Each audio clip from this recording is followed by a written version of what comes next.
श्री स्वामी समर्थ. जय जय स्वामी समर्थ. आजच्या व्हिडिओमध्ये आपण पुत्रप्राप्ती आणि सौभाग्य याच्याशी निगडीत एक आध्यात्मिक कथा पाहणार आहोत. चला तर मग व्हिडिओला सुरुवात करूया. एकेकाळी माता लक्ष्मी भगवान विष्णूंकडे आपल्या मनात असलेले 3 प्रश्न घेऊन गेली. तिचे प्रश्न स्त्रियांच्या नशिबातील सुखदुःखाशी संबंधित होते.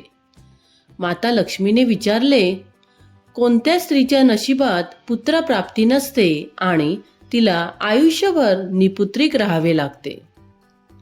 कोणती स्त्री वेळेपूर्वीच विधवा होते? आणि कोणती स्त्री पती जिवंत असतानाही आयुष्यभर दुःखी राहते? भगवान विष्णू यांनी या प्रश्नांची उत्तरे थेट न देता एका कथेच्या माध्यमातून समजावून सांगण्याचे ठरवले. चला तर मग कथेला सुरुवात करूया.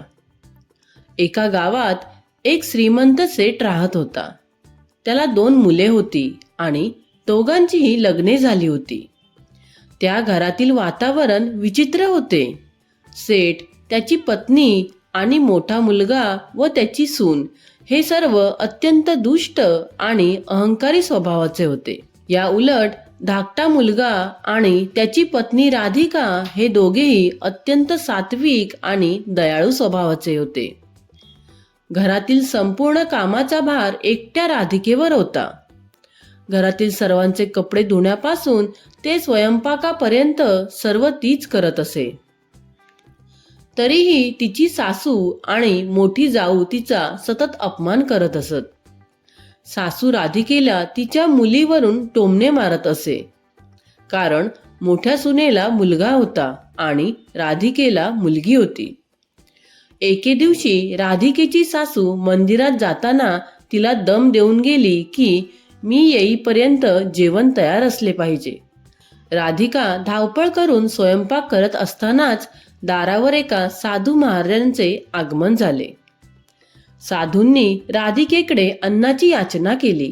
ते म्हणाले, मुली, मला भूक लागली आहे, मला थोडे भोजन दे. जेव्हा साधू महाराजांनी राधिकेकडे भोजनाची मागणी केली तेव्हा ती अत्यंत भयभीत झाली. तिने साधूंना नम्रपणे सांगितले की महाराज, मी तुम्हाला भोजन तर देऊ इच्छिते, पण माझी सासू अत्यंत दुष्ट स्वभावाची आहे. ती सध्या मंदिरात गेली आहे आणि ती परतल्यावर जर तिने तुम्हाला येथे भोजन करताना पाहिले तर ती मला खूप मारझोड करेल. परंतु साधूंनी पुन्हा विनवणी केली की त्यांनी सकाळपासून काहीही खाल्लेले नाही.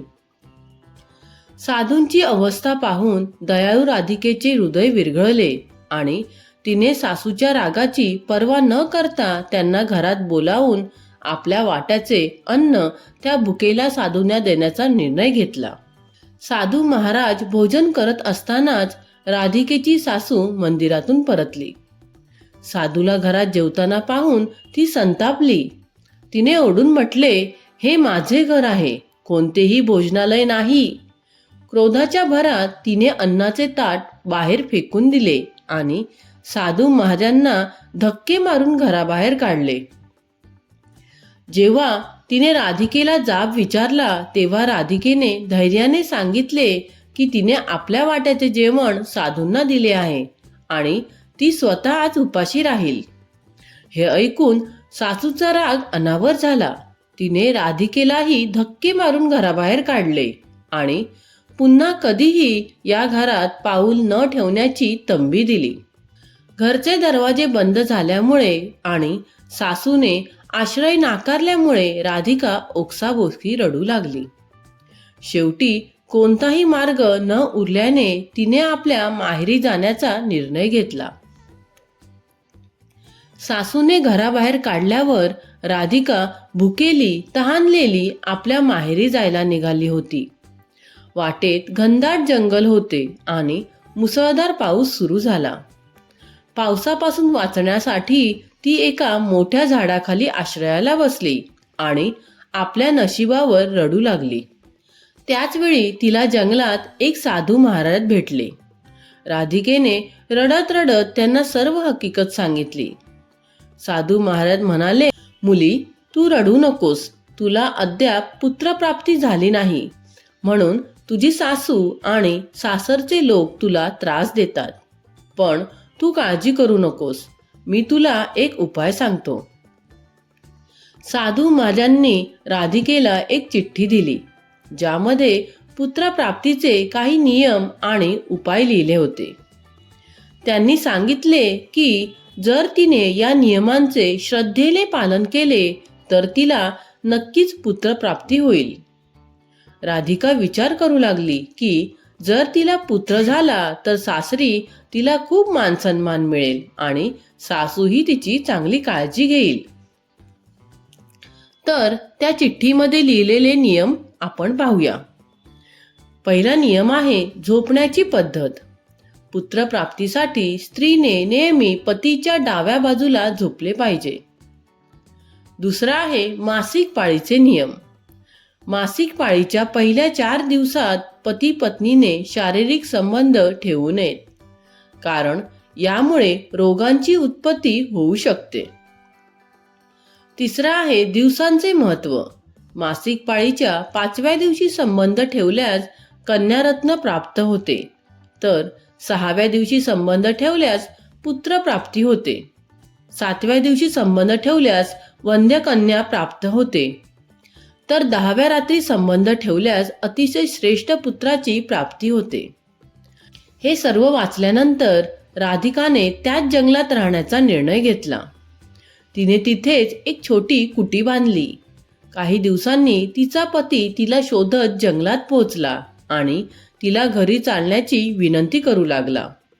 परंतु राधिकेने त्याला चिठ्ठीतील सर्व गोष्टी सांगितल्या आणि जोपर्यंत पुत्रप्राप्ती होत नाही तोपर्यंत तिथेच राहण्याचा निर्धार व्यक्त केला. शेवटी तिचा पती देखील तिच्यासोबत जंगलातच राहू लागला. राधिका ही एक अत्यंत सात्विक आणि श्रद्धाळू स्त्री होती. साधू महाराजांनी दिलेल्या सल्ल्यानुसार तिने आपल्या पतीसोबत मासिक धर्माच्या 10व्या रात्री मिलन केले आणि ती गर्भवती झाली. एके दिवशी राधिका पूजा करत असताना आणि तिचा पती लाकडे तोडण्यासाठी गेला असताना अचानक भयंकर वादळ आले आणि राधिकेची झोपडी उडून गेली. पावसापासून वाचण्यासाठी ती त्याच मोठ्या झाडाखाली जाऊन बसली, जिथे 2 राक्षसीनी राहत होत्या. काही वेळातच तिथे त्या 2 राक्षसीनी आल्या आणि त्यांनी त्या झाडाला उडवून सोन्याच्या बेटावर नेले. राधिका देखील त्या झाडाच्या मुळाशी बसलेली असल्याने त्यांच्यासोबत सोन्याच्या बेटावर पोहोचली. राक्षसीनी शिकारीसाठी निघून गेल्यावर राधिकेला सर्वत्र सोनेच सोने दिसले. तिने आपल्या साडीच्या पदरात जमेल तितके सोने भरून घेतले आणि पुन्हा झाडाच्या मुळाशी येऊन बसली. राक्षसीनी परत आल्यावर त्यांनी झाडाला पुन्हा मूळ जागी आणले. भगवान विष्णू माता लक्ष्मीला ही कथा सांगताना म्हणतात की इथूनच पुढे समजेल की कोणत्या स्त्रीच्या नशिबात पुत्रप्राप्ती नसते. राधिका जेव्हा ते सोने घेऊन झाडाखाली आली तेव्हा ती विचार करू लागली की हे सोने पाहून तिची सासू खूप आनंदी होईल. तिला आता घरकाम करावे लागणार नाही आणि सासू तिचा छळ करणे थांबवेल. इतक्यात तिचा पती तिथे आला आणि इतके सोने पाहून थक्क झाला. राधिकाने त्याला राक्षसिनींची सर्व हकीकत सांगितली आणि ते दोघे आनंदाने आपल्या घरी परतले. घरी गेल्यावर राधिकाने सर्व सोने आपल्या सासूच्या स्वाधीन केले. इतके सोने पाहून सासूला आनंद तर झालाच, पण तिच्या मनात लोभही निर्माण झाला. सासूला वाटले की राधिका अजून सोने आणू शकली असती, जेणेकरून त्यांच्या 7 पिढ्या बसून खाल्ल्या असत्या. अशा प्रकारे राधिकेच्या श्रद्धेमुळे तिला ऐश्वर्य मिळाले. परंतु सासूच्या मनात निर्माण झालेला लोभ हा पुढील संकटाचे संकेत देत होता. राधिकाने सासूला तिथल्या धोक्याची जाणीव करून दिली, पण सासूने तिचे काहीच ऐकले नाही. शेवटी सासू स्वतः सोन्याच्या लोभाने त्या जंगलातील झाडाखाली जाऊन बसली. काही वेळाने त्या राक्षसीनी तिथे आल्या आणि त्यांनी त्या झाडाला उडवून नेले. मात्र यावेळी त्या सोन्याच्या बेटाकडे न जाता नदी किनारी मासे खाण्यासाठी निघाल्या. हे पाहून सासू घाबरली आणि रागाच्या भरात ओरडली, तुम्ही हे झाड सोन्याच्या बेटावर का नेत नाही आहात? झाडाखाली कोणीतरी माणूस आहे हे लक्षात येताच राक्षसिनींनी झाड जोरात हलवले, ज्यामुळे सासू खाली पडली आणि तिचा जागीच मृत्यू झाला. जेव्हा घरच्यांना ही बातमी समजली तेव्हा सर्वजण तिथे पोचले. राधिका दुःखाने म्हणाली, तिने सासूला तिथे जाण्यापासून रोखले होते, पण सोन्याच्या लोभाने त्यांचा बळी घेतला. भगवान विष्णू या कथेचा शेवट करताना लक्ष्मीला सांगतात की मनुष्याचा अतिलोभच त्याच्या विनाशाला कारणीभूत ठरतो. अशा प्रकारे राधिकेच्या प्रामाणिकपणामुळे तिला सुख मिळाले, तर सासूच्या लोभाने तिला मृत्यूकडे नेले. राधिकेने साधू महाराजांनी दिलेल्या नियमांचे पालन केल्यामुळे तिला पुत्रप्राप्ती झाली आणि तिच्या आयुष्यात आनंदाचे आगमन झाले. पुत्राच्या जन्मानंतर तिने घरात एका मोठ्या मेजवानीचे आयोजन केले, ज्यामध्ये अनेक पंडित आणि संत महात्म्यांना भोजन देण्यात आले. या मंगल प्रसंगी सर्व संतांनी राधिकेला मनापासून आशीर्वाद दिले. राधिकेला पुत्र झाल्यामुळे तिची जाऊ, जी तिला नेहमी टोमणे मारायची, तिचे तोंडही कायमचे बंद झाले. कथेच्या शेवटी भगवान विष्णू माता लक्ष्मीच्या 3 प्रश्नांची उत्तरे देतात, जी मानवी जीवनासाठी अत्यंत महत्त्वाची आहेत. पहिला आहे पुत्रप्राप्ती न होण्याचे कारण. विष्णुदेव सांगतात की ज्या स्त्रिया संतांनी सांगितलेल्या चांगल्या गोष्टींच्या विरुद्ध वागतात त्यांना पुत्रप्राप्ती होत नाहीत. तसेच ज्या स्त्रिया आपल्या पतीचा आदर करत नाहीत, त्यांच्याशी नेहमी भांडतात किंवा नाराजी व्यक्त करतात, त्यांच्या नशिबात पुत्रसुख नसते. प्रत्येक स्त्रीने आपल्या पतीचा सन्मान राखणे आवश्यक आहे. दुसरा आहे वेळेपूर्वी विधवा होण्याचे कारण. ज्या विवाहित स्त्रिया पती जिवंत असूनही भांगेत सिंदूर भरत नाहीत किंवा मंगळसूत्र घालत नाही, त्यांना अकाली वैधत्व येऊ शकते. तसेच ज्या स्त्रिया पतीची आज्ञा पाळत नाहीत आणि परपुरुषांशी संबंध ठेवतात, त्यांचे वैवाहिक आयुष्य दुःखात जाते. त्यामुळे सुखद संसारासाठी पतिव्रता धर्माचे पालन करणे अनिवार्य आहे. तिसरा आहे पती असूनही दुःखी राहण्याचे कारण. ज्या स्त्रिया सकाळी उशिरा म्हणजे 8 किंवा 9 वाजेनंतर उठतात आणि स्नान न करताच स्वयंपाक करतात, त्यांच्या घरात कधीही सुखशांती लाभत नाही. ज्या स्त्रिया पूजा अर्चा करत नाही आणि पतीच्या संमतीशिवाय कुठेही जातात, त्या पती असूनही नेहमी दुःखी जीवन जगतात.